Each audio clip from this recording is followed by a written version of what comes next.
construisait un bateau sur ordre du Très-Haut, et l'arche s'éleva au milieu de l'eau. Voici l'histoire du prophète Nouh et de l'arche divine.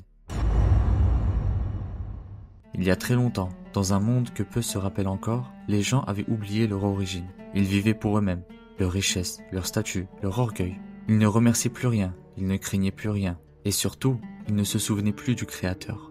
Alors un homme fut envoyé parmi eux, pas un roi, pas un guerrier, un homme simple, mais droit. Il s'appelait Nouh.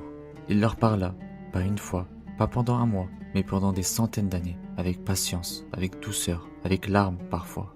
Il les supplia de revenir à la vérité, de se détourner des idoles qu'ils avaient eux-mêmes sculptées, de revenir au Très-Haut, de se repentir avant qu'il ne soit trop tard. Mais ils rirent, ils le traitèrent de fou, et à chaque nouvelle parole, ils le repoussaient encore plus loin. Même son propre fils ne voulait plus entendre son nom. Alors un jour, après des siècles de silence et d'acharnement, Nouh a levé les mains vers le ciel, et il a dit au Créateur: « Je n'ai plus la force, il refuse, encore et encore. Alors fais descendre ce que tu as promis, car toi seul peux juger avec justice. » Et la réponse divine arriva, mais pas sous forme de foudre, pas comme une guerre, mais comme une instruction.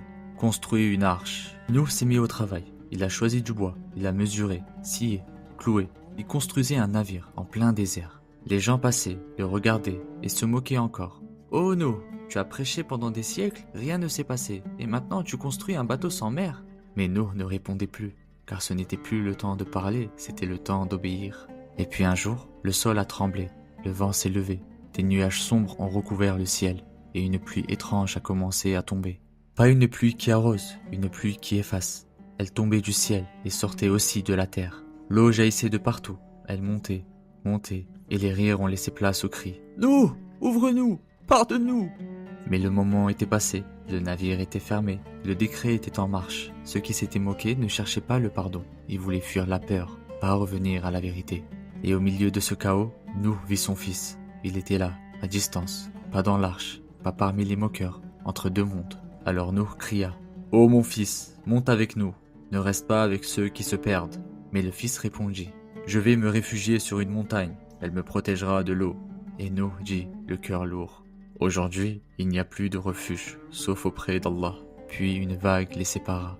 Le monde entier fut recouvert, les montagnes disparurent sous les vagues, les palais, les statues, les puissants, tout fut balayé.